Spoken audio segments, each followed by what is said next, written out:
right, 21 minutes after 8 o'clock, I will admit to you that if I'm flipping through the internet or the TV and I see something on UFOs, I'm going to watch. I'm going to click on it. I'm a sucker for UFO stuff, Robin.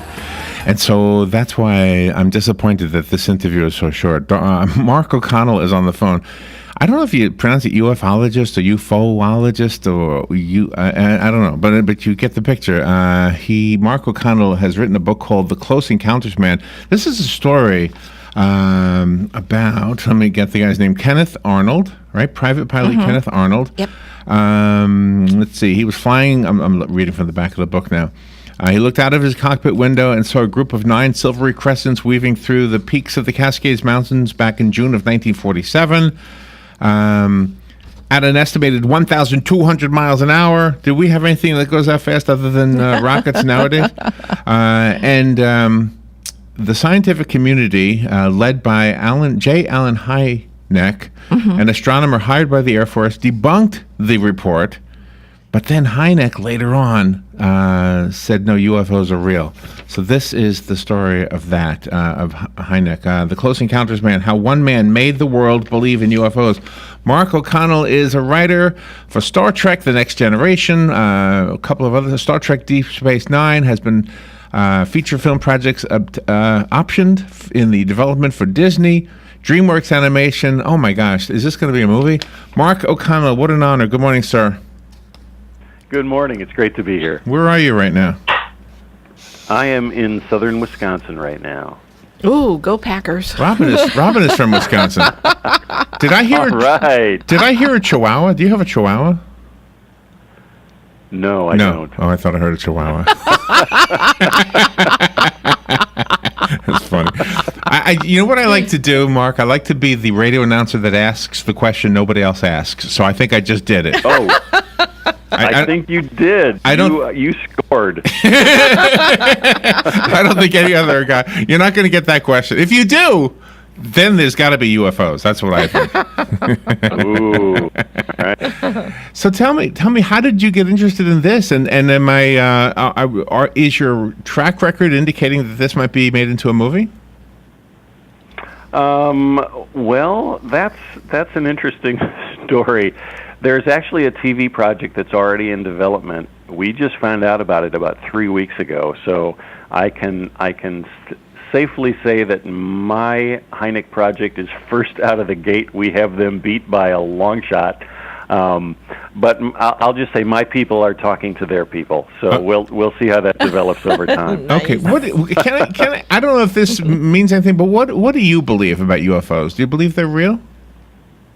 I am so glad you. Now that's the question that nobody asks me. I'm really glad you asked it, because I do believe, and I think my beliefs probably come through pretty transparently in the book. I don't believe everything. I think that I would like to say that I have more filters than many UFO enthusiasts. So there are some things I believe, and there are some things I don't believe. But in general, I share Dr. Hynek's belief that there is a certain reality behind UFO events. I don't know what that reality is. None of us does. That's the but question. It sure is interesting to speculate. Yeah, and the speculations include extraterrestrials, time travel, different dimensions. They include all those things, right? Oh yeah, absolutely. They're all none of them can be proven at this point in time, but none of them can be disproven either. So you have to consider everything. Of the different UFO stories, is there one that really stands out as, oh my gosh, that's got to be a real story? Well, there are several, actually. One of my favorites took place in northern Minnesota in the late 1970s. It's very little known, but a sheriff's deputy was out on patrol in the middle of the night, saw a light in the trees, started driving towards it to see what it was, and suddenly the light shot out at his squad car, and for an instant the light was inside the squad car, and that's all the deputy remembers. Wow. 14 minutes later, he comes to in his car. He's got a huge bump on his head. His squad car is perpendicular to the highway. Somehow he skidded 90 degrees.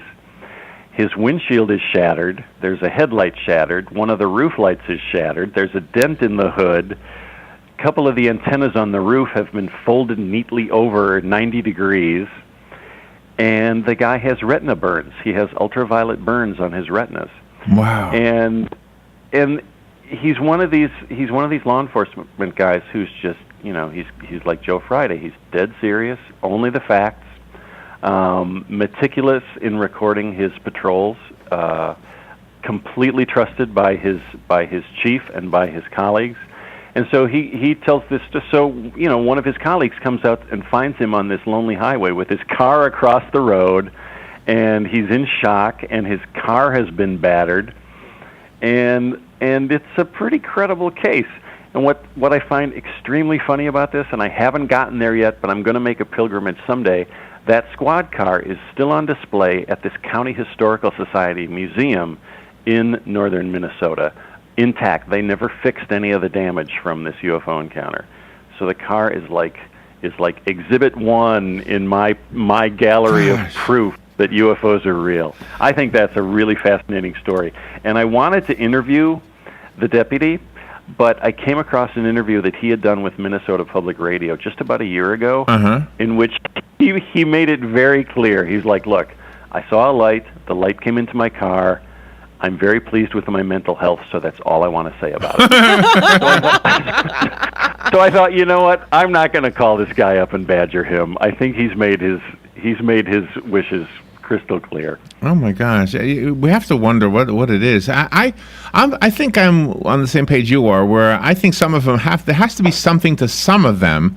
And in today's day and age with drones, it's kind of hard to believe any of them anymore because everybody's got a drone. But some of these things, 1,200 miles an hour, nothing flew like that in the atmosphere anyway, right? Exactly. Yeah, it's impossible. It's impossible. What I always go to is, and there are quite a few of them, is visual radar cases. These were some of Hynek's favorite cases.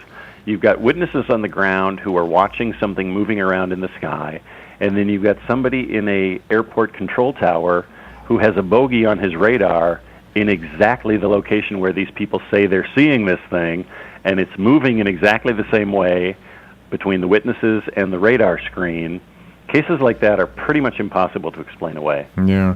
The book is called The Close Encounters Man, How One Man Made the World Believe in UFOs. Mark O'Connell is the author. I have a copy of the book, the paperback copy of it. If you want that, call me. I've got it. I'm going to download it from my Kindle because I prefer it that way. That way I can, take it with me with all the other books I have to read. It fascinates me. I'm guessing I'm not alone. That's why these things are so popular. Mark, I found it on Amazon, and I know the book is brand new. Do you have it available anywhere else? Oh, yeah. It's in bookstores everywhere. It's in the big chains everywhere. Like Barnes & Noble. And it's also in independent bookstores. So, yeah, you should be able to find it anywhere. All right, let me give this one away. Good morning. You've got the book. Who's this? This is Linnell. Linnell? Yes. Okay, you've got it. It's waiting for you here. Thank you. Thank you so much. You're welcome. Bye-bye. Mark, thank you so much. Thank you for being on the air with us today. Thanks for having me. It's been a lot of fun talking with you. Oh, I wish it was longer. Thank you. We'll be right back.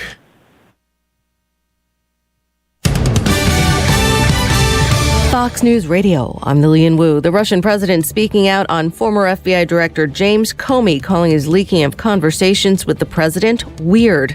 President Trump, meanwhile, on Twitter calling it a phony story after a Washington Post report about